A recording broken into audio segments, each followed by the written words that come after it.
she's a force of nature, so Oh, definitely worth coming to that. awesome. Awesome. Well, I hope some of you guys are able to check that out. Again, that's on Friday, December the 8th from 10 a.m. to 3 p.m. at the DARS offices. And then hopefully Nick will be able to get some additional information sent out about how to RSVP after this meeting.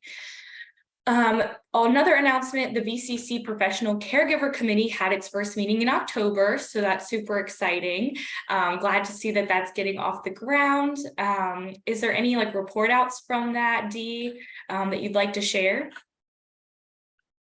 It was a great opportunity to get together with folks, and we do now have a Teams page established. If anybody wants to just use that for a discussion board, we can do it that way.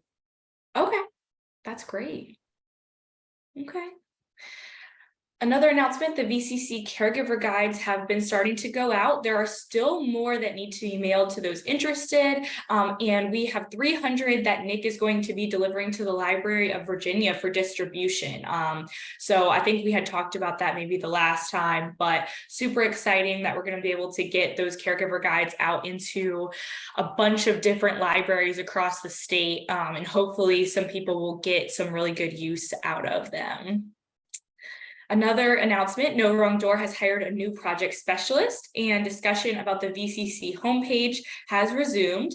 The most recent discussion was about a calendar of events that members might be able to add caregiver events to, and we will be having more discussions at our executive subcommittee meeting in December about getting that off the ground. So stay tuned for a potential VCC homepage with that. And then finally, the Virginia Lifespan Respite Voucher Program is going to be expanding eligibility for the program to kinship caregivers, specifically grandparents caring for grandchildren. There will be no disability requirement for those individuals to access the program and be reimbursed for the cost of childcare.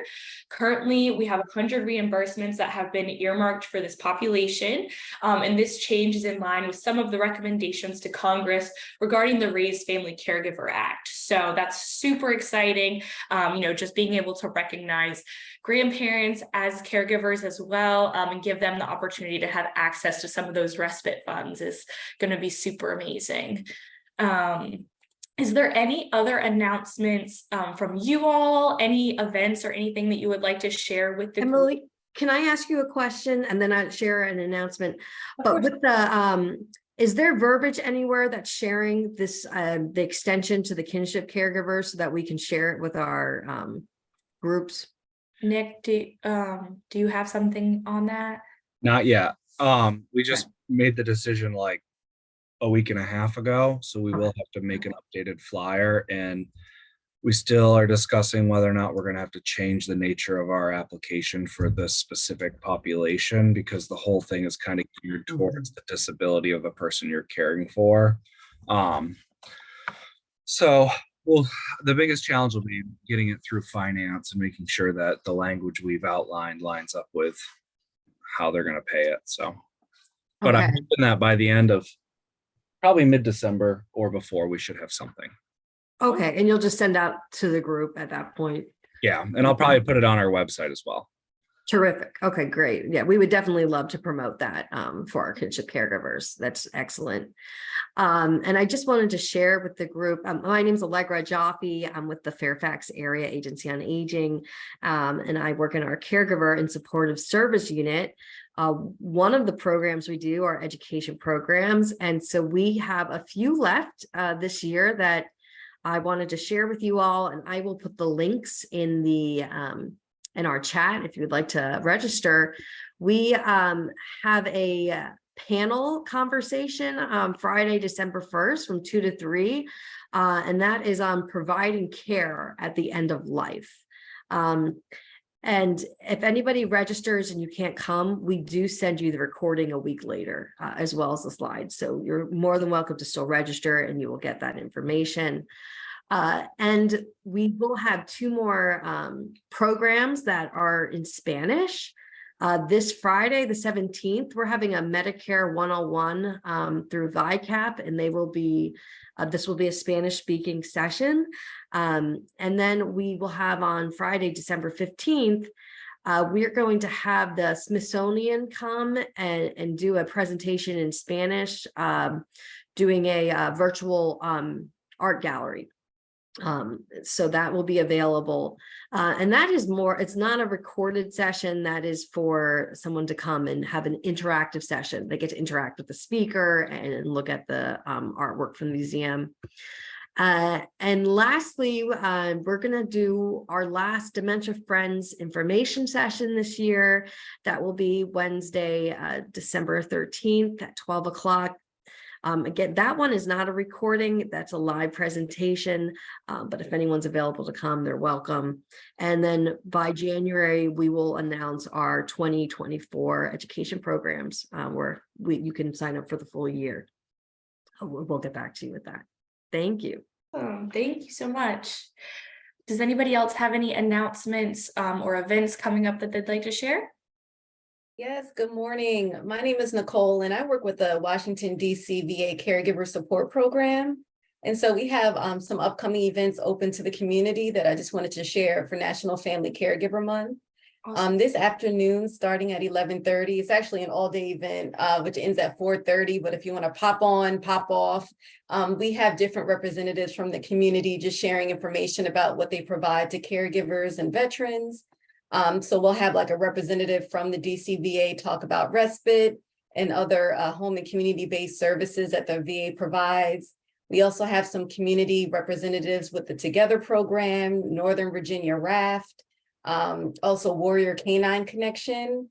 And so excited about the resource fair, the virtual resource fair we have going on this afternoon. On November 28th, we have representatives from Northern Virginia Raft. They're going to join us again for a workshop on dementia and caregiver self-care. And then on the 29th, the following day, we have Dr. Graham, who works with Rush University, who's going to provide some information about the stages of Alzheimer's disease and resources just to access help. So feel free to join in if you can and help spread the word to your caregivers who may benefit from the information. I'll put my contact information in the chat and just some links to the events if you'd like to connect. Yes, that would be great. Thank you. Thank you. And then I think Natalie, did you have?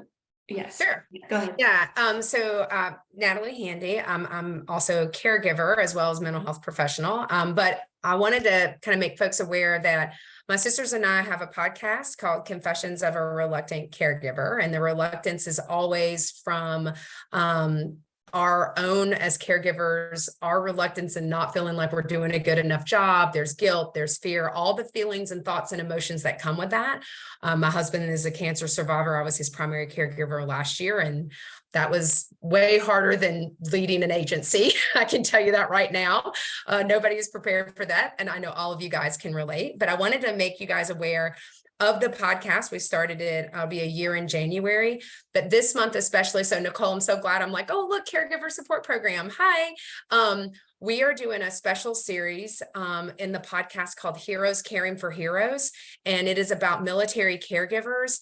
And we have partnered with the Fisher House Foundation, Wounded Warrior Project, Elizabeth Dole Foundation, all the folks, AARP. And so we have guests from lots of different places who are we do, it's a combination series of every Tuesday we drop an episode with a guest and they talk about their experience. And then it's about 49-minute podcast. And then on Thursdays, we are doing educational, we call Puppy Podcast, because our podcast really focused on caregivers. It's not selling anything. It's about really focused on, it's specifically for caregivers. And we hit on 4 areas, which is relate, educate, inspire, and laugh, because as we all know, if we don't laugh, we'll probably cry. And so we have about 100 episodes that are out there, but I wanted to make you guys aware because it's National Family Caregiver Month, but also Veterans Remembrance because we celebrated Veterans Day.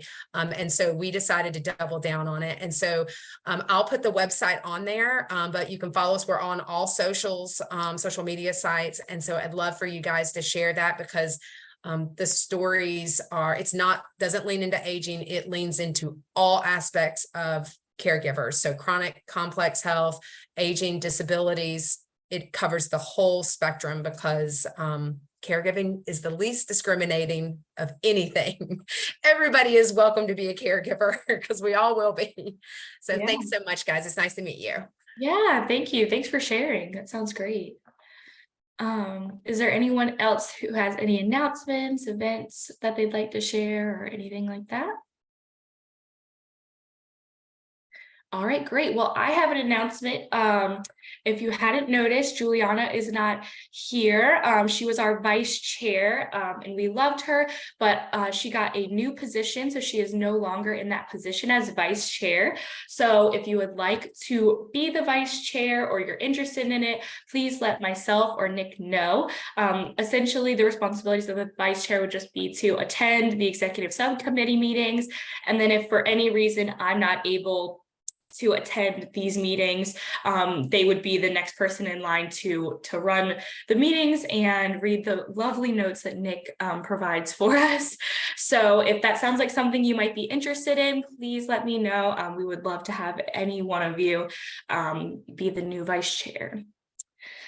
So now I guess I'm going to let Donna take it over, because we are going to go ahead and go into our guest presentation for this month.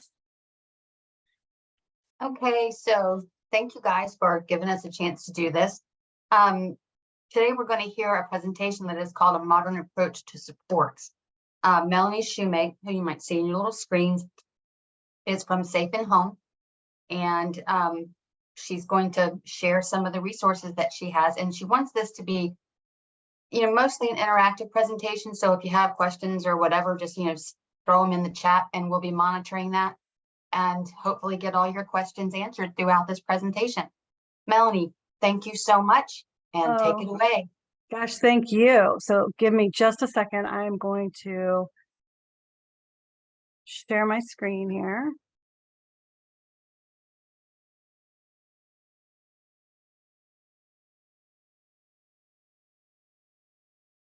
All right, can everybody see the presentation? Yes. Yes. All right, well, thank you guys so much for giving me the opportunity to speak with you. As Donna said, my name is Melanie. I'm an account executive with Safe and Home. In the right hand. Did you say something about the events or December? Oh, no. We good? I'm sorry. So in the right-hand corner of this slide, you can scan it to get more information about Safe and Home.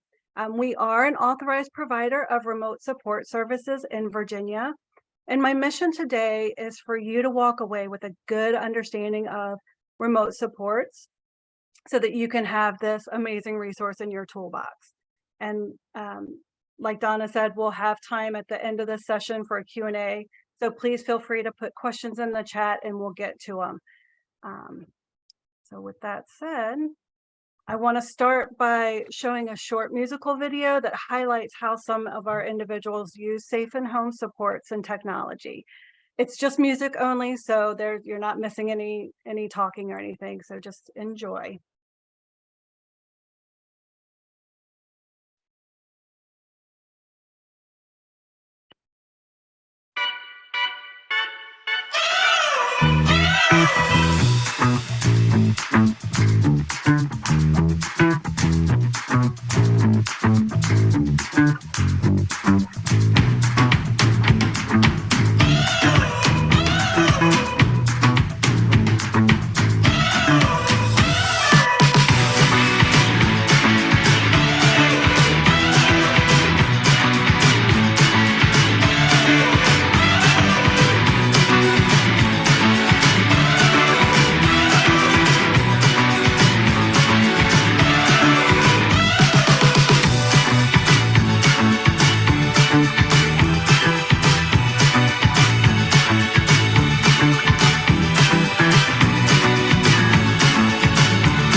as you hear more about remote support services, be thinking about that special person to help you visualize how Safe and Home can provide support to help them grow and feel more confident and independent. So this can be a relative, friend, neighbor, anybody that you're supporting or caring for. And we found that one of the easiest ways to explain how remote supports works is to compare it to the many virtual options that we take advantage of daily. Online shopping, text messages, all the virtual things. When we think about those apps and technology and all that, the possibilities are endless with one common theme. They are virtual, accessible through technology, and can take the place in the comfort of someone's home or any favorite location. But what is remote support? It's really as simple as you think. Support that is provided remotely. At a very basic level, remote support is a tool for communication, engagement, and connection. The goal of remote supports is to enable people with disabilities to live self-directed, more independent lives. It's important to mention that independence can look different for everyone, but we'll talk more about that in just a little bit. By providing remote supports combined with discrete sensor and smart home technology, Safe and Home solutions create a more accessible and safe environment.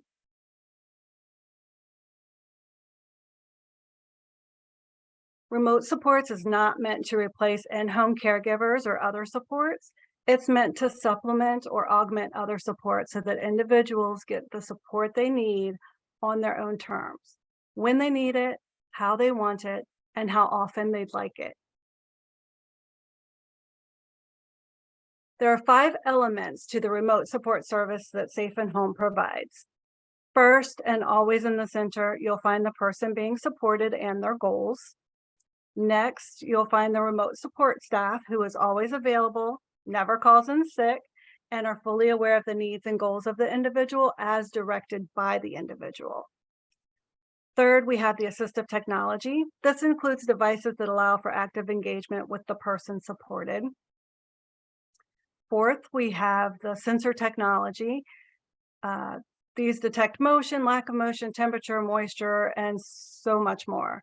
And then the sensors provide alerts per the care plan to the designated members of the support circle. And finally, we do provide weekly reports and care notes. And these are detailed accounts of every interaction that the remote support specialist has with the individual. We can support individuals across many risks and needs. Their goal might be to learn to answer the door without assistance, maintain their medication routine, remember to turn off the stove, or be able to get immediate help if they experience a seizure or other medical emergency, just to name a few. We do take a person-centered approach that focuses on what is important to the person and for the person. Our solutions are based on what the individual tells us they want and what they need. They have the power to decide. We want to provide what they want. We then create an environment that's supportive of building their desired skills and provides the means to support their need for independence, safety, and privacy.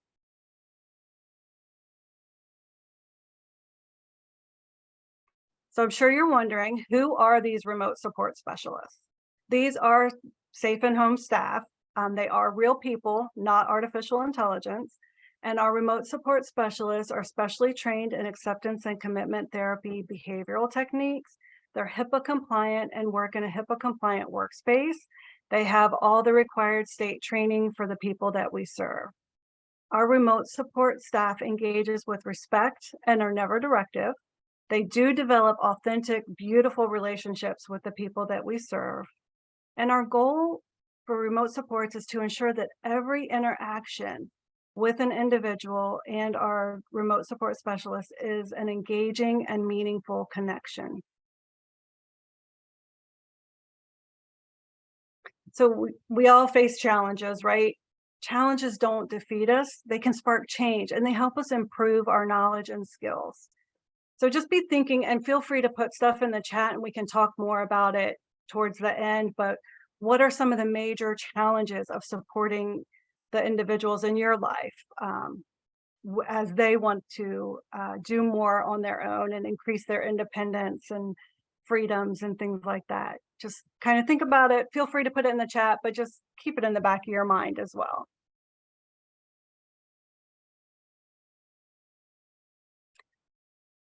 Some of the challenges that we see are, how many times have individuals experienced in-home staff support not showing up, or the inability to find staff to cover shifts, or just finding that individuals don't want people in their home all the time. So finding that balance, it's a unique challenge, right?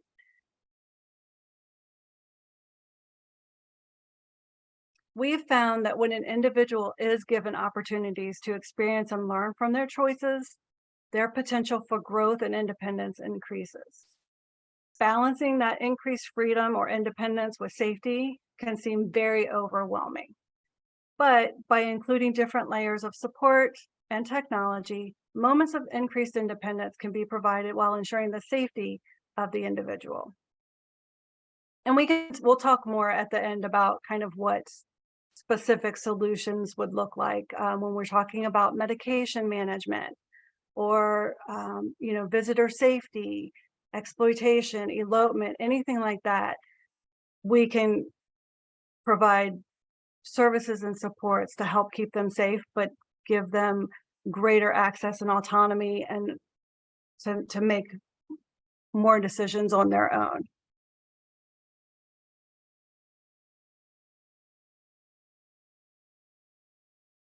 When we all sit down together with the individual we will be supporting, we need to actively listen to the individual and what things are important to them.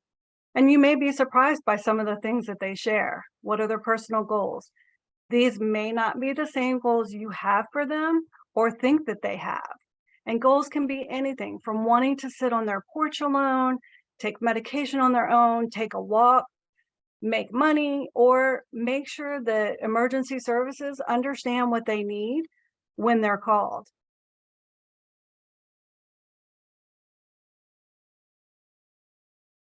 These are just some of the statements that our clients have shared with us. Things that they like having no staff at nighttime, or listening to their own music, watching what they want on TV. These are what's important. And knowing that they're in control. So like I said, independence looks different for everyone. For some, it might be a chance to have some quality alone time without being watched over or doted on. For others, independence might be the chance to move out of their childhood home and into a shared apartment. Or it may even mean moving out of a shared space and into a dorm room at college or into their own apartment. So when we talk about independence, please keep in mind that independence does not necessarily mean completely alone. It can mean doing things on your own or the freedom to choose.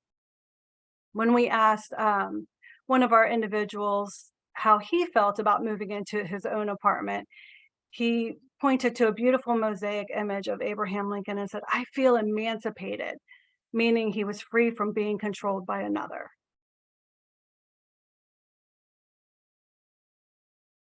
So I'd like to introduce you to Emma, who currently lives here in Virginia independently. Please watch this short video as Emma's mom shares more about their journey towards independence. Emma is a 24-year-old autistic. She has a seizure disorder, and she is what we refer to as unreliable speaker. I asked her if she could ever see herself living in her own apartment, and she said, yes, that's absolutely what I want for my life. And fortunately, early in that journey, we came across our friends at Safe and Home. The main thing we're using our Safe and Home tablet for now is for check-ins. We have to have a way to be able to check on her. She has to be able to reach out to us. Emma and her friends should be able to go out for a walk by themselves. But with all of them wearing the device, we know if anything goes wrong, we could always find them with the GPS system. I mean, we cannot fake the joy that she is experiencing in her life. I mean, she is living a self-determined life. This is what she wants, and she's doing it, and we could not be prouder. I also wanted to share a couple of other examples of how individuals are using Safe and Home services.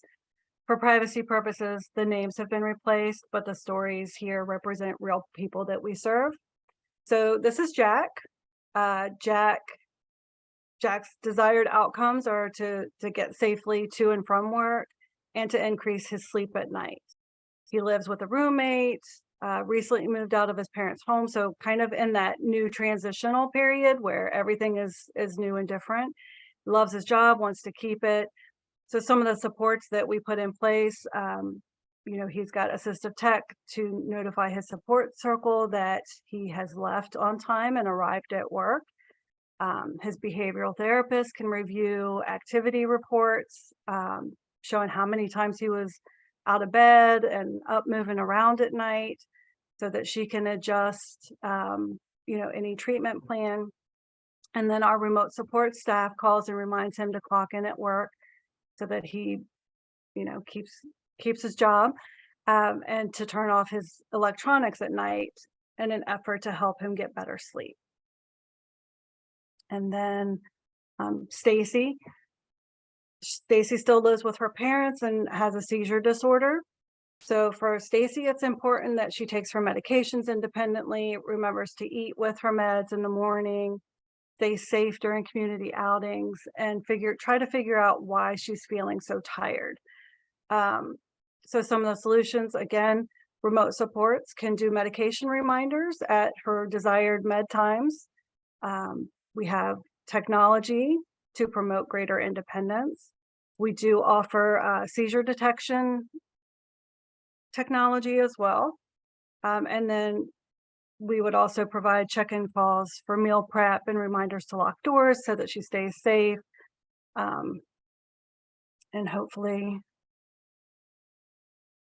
with the seizure detection also, it provides reports that she can take back to her neurologist. And, maybe that's why she's feeling tired in the afternoon. Maybe she's having some seizures that she didn't share with others. So now we have some increased activity. So you may have thought of someone that might benefit from using these services. So what's next? How do you get started? So to get started, all you have to do is give me a call. We'll arrange a strengths-based consultation, and we'll assess the wants and needs of each individual, create a plan to support those goals and needs. And our plan will incorporate any transition from in-person to remote supports or vice versa. And our field service team is local to the area and will install and provide training on how all of the devices work that are installed. We do offer lifetime service and equipment maintenance supplied by our field service specialists. And the only thing that you would need to know is how the equipment operates, and you get trained on that so you can leave the rest up to us. So it's that easy. Just give me a call. And short and sweet, hopefully. Now I can open up if you guys have questions. Let me Yeah, it looked like there was a couple questions in the chat, Okay. so we can start with those. So the first one is, are the remote support staff paid, and what are the requirements to be one of those? So we have 2 call centers. So yes, they are paid Safe and Home staff. We have 2 call centers. One is in Arizona and one is in California. I don't know. I mean, they are trained by us. I don't know their exact criteria as far as degrees and things like that. I could certainly find out. And we do offer extensive in-house training. But yeah, they are paid support staff, and we do have those HIPAA compliant call centers where every call takes place. Does that answer that question as best as I can? Yeah. Okay. The next question is, do they do a home visit to ensure the needs can be met through this? So I guess, like if to ensure that this is an appropriate solution. So, yeah, so when we do that strength-based consultation, we want the individual there, we want any supports that, if that's a paid caregiver, if that's family, if they have a case manager or support coordinator on board, we want this to be a team effort. With our individuals that are on waivers, disability waivers, we typically do go through the support coordinators, and when that's the case, they have to get different assessments done by behavioral or occupational therapists. If we go another route and it's a private pay, then we would absolutely want to make sure that whatever solution, we call them solutions when we talk about providing technology and remote supports, whatever solution we provide, it's going to be based on the goals and needs of that individual specifically. And every support plan is very person-centered and individualized. So no two people have the same support plan. They may both need, kitchen safety, but we're going to customize that plan specifically to meet the needs of that individual. Does that answer that question? If there's a follow-up question or anything? Okay. I think so. And then we have two questions related to cost. So the first is, what is the price of the service more generally? And then the second one is, how is the service paid for? So I assume can you use insurance? What are the options for payment? Okay. So for options, for individuals that have the IDDD waivers through Medicaid, we bill through their waivers. If it's somebody doesn't have a waiver, then it would be private pay. And what we do is we do a monthly kind of rental fee for the equipment. And then our remote supports is $6.88 an hour. So we have a 2-hour minimum. So it works out to be about $414 a month when you think about having remote supports. And with that 2 hours, it does give 24-hour access to remote support. So we wouldn't necessarily be sitting, through, and I can show you guys what the tablet looks like in just a second. We wouldn't necessarily be sitting, just staring at an individual. It's just like we might do a check-in call, maybe mom has a little, is forgetful. We're in the early stages of dementia. She's still living at home. She wants to maintain that independence. So we need to make sure that mom remembers to lock her doors at night. It can be, something as simple as that. We could then at night around mom's bedtime, hey, do a check-in call. And we like those to be through a tablet so that we have this face-to-face connection. Doesn't have to be, we can do text message, we can do phone calls. That's just an option, because it also, when we have that face-to-face connection, we can kind of scan the backgrounds to make sure, nothing is out of sorts, or there's people in the home that shouldn't be in the home, so we can make those observations. And then our support plan that we have built, we would build into that, like, if we do see something, how are we escalating that? Are we calling, Emily to let her know, hey, when we did our check-in call with mom, we noticed that, there were 3 people there, just want to make you aware so that you can go do an in-person check or call and say, hey, mom, you've got some guests, what's happening? Because we also want to make sure that we're protecting against exploitation and, those kinds of things. So I went way off track there. No, that definitely answers the question, I think, for sure. So essentially what you're saying is you have to pay for the minimum of 2 hours per day. Right. So that will cover the check-in calls. But if an individual calls us, she's having trouble sleeping, calls in the middle of the night, we're not going to log and be like, okay, well, that was, a 20-minute call. Okay, so now you have to pay an extra, we just, it's covered. It's covered. Okay. That makes sense. Yeah. And then we do have a question about availability. So is this service available everywhere? Is everyone could be considered an acceptable client? Asking because challenging behaviors can be an issue with the population they work with sometimes. Yep. So we are available anywhere in Virginia. We do cover some of the challenge if somebody's in a really rural spot and internet connection is not great, or there's no access to internet. If there's if cell signal is good around the area, we do have a cellular tablet that we can provide. But so that's something to consider for sure. As far as behaviors and things like that, really,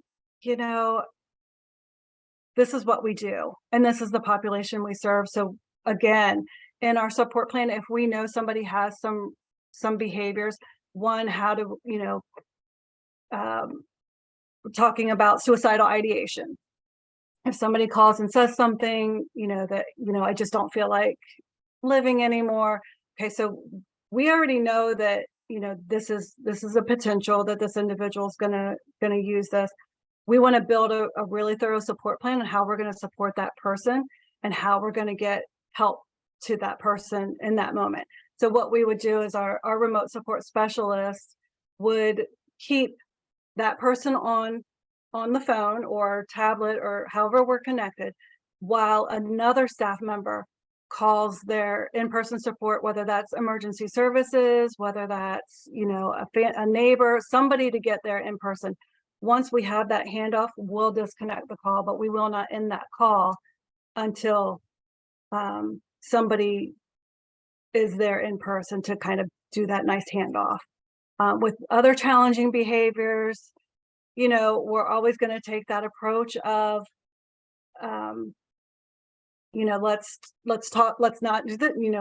We will never shame people for behaviors. We will just kind of try to redirect. And then again, how are we going to escalate? Hey, so-and-so was doing this on camera.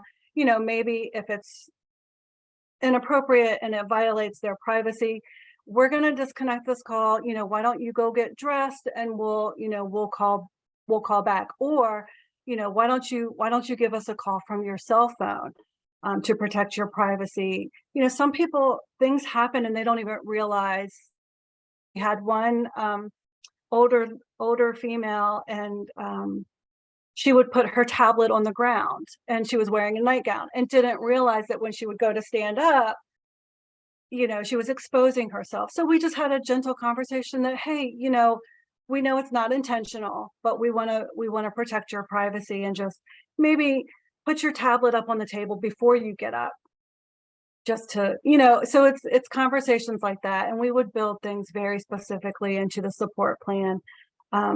With the support plan, just so you guys understand, whenever somebody calls in, their support plan automatically populates onto the screens, 3 huge screens. So we have, what our reminders are to go through, kind of like a script of all the things that we go through, what their, if they have any anxiety or any behaviors or anything, and how we would de-escalate them, or what works best to help calm them down, and then how we escalate things.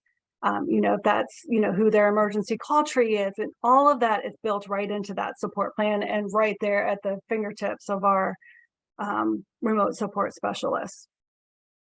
Okay. All right. And then kind of we have another question, but something that popped into my head. Mm-hmm. So are the support specialists, are they assigned to specific individuals? Like, would the individual get the same support specialist each time, or is it just kind of random? It's random, but planned, if you will. Okay.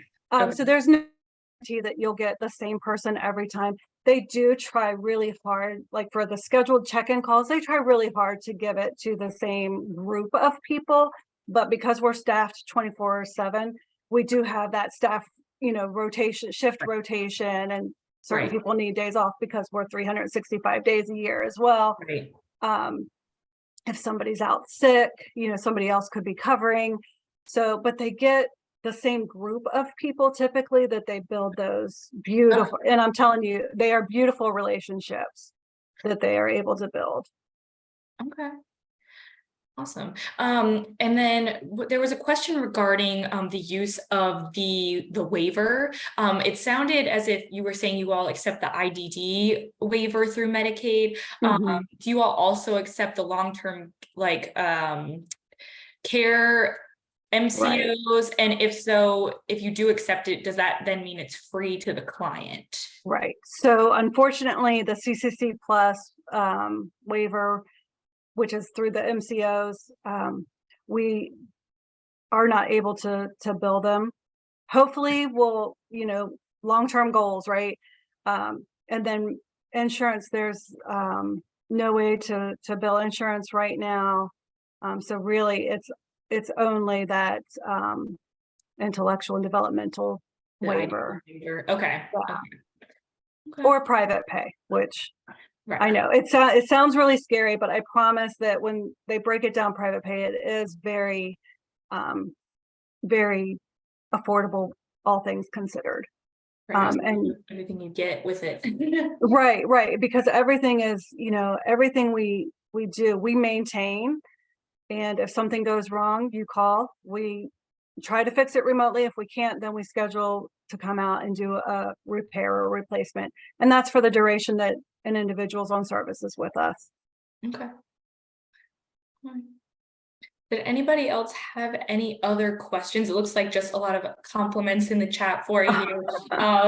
Thanks for sharing the information. Yeah. Oh gosh. And that it's a really impressive program. So yeah. Did anybody else have any other questions or comments for Melanie?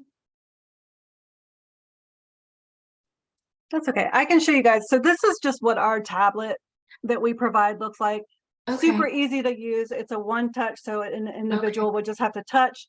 It connects automatically to our call center, and same with incoming calls, just a one quick touch, nothing complicated. It's locked down, so there's no like internet browsing. It's only got the Safe and Home apps. Okay. So anything, if we have a video doorbell or something like that, we can put that app on here that we've provided. Medication dispensers, geolocation devices, if we have somebody who's at risk for wandering off or just wants more freedom when they are out in the community, but we want to give them a way to connect if they get lost or get worried without having to go through all the steps of, reaching into the cell phone. Because when we panic, we all freeze, right? For the most part, a lot of us freeze. So being able to just like the touch of a button, connect with somebody, it's amazing. And then for that somebody to have that GPS location can be very helpful. Yeah. I almost wonder, do you think that potentially reduces like the number of unnecessary 911 calls that might occur, as a result of someone being lost, or, someone's in the home and they're maybe having, an issue of some kind. And so they use this instead of, maybe calling 911, which I think if you're in a panic situation, that might be the easy button. Right. Yeah, absolutely. So, I mean, the devices alone are nice because it gives them access to the community when they're out in the community or in their home. Right. Another great thing, if we're talking about remote supports, sometimes people call emergency services because they're lonely. Just come up with different things. So if we give them remote supports, they can call us anytime. And that also decreases those calls to emergency services. Or, if we're able to de-escalate a certain situation, maybe we're able to prevent emergency services from having to get involved. Right. So it's definitely helpful to have that. Yeah. Great. That's a great question. Thank you. Yeah. Any other questions? All right, well, thank you so much for Yeah. coming and presenting. This was super informative. I'm sure Nick will be sending out some information on how to get in contact with Melanie if you think that this is something that could apply, you know, for yourself, or someone you're caring for, or a client or something like that. I'm sure he will be able to provide that information. We just want to ask everyone to just take a minute to, Nick, do we have a survey? No, okay. No survey this month. We will work on that for January. Yeah. Make sure that you join us for all of our meetings in 2024. Nick is going to be auto-registering our current members once he schedules the meetings next year so that they can be added to your calendars in advance. The usual meeting reminder will be sent out per usual to share with anyone interested in attending that month's meeting, just as that reminder, but he will be doing that automatic registration for our membership. So you guys don't have to worry about doing that anymore. I believe our next meeting will be in January. So just be on the lookout for information on that. And we look forward, hope everyone has a great holiday season, and look forward to seeing you all in January. Thank you so much. Thank you guys so much. Bye, everyone. Bye-bye.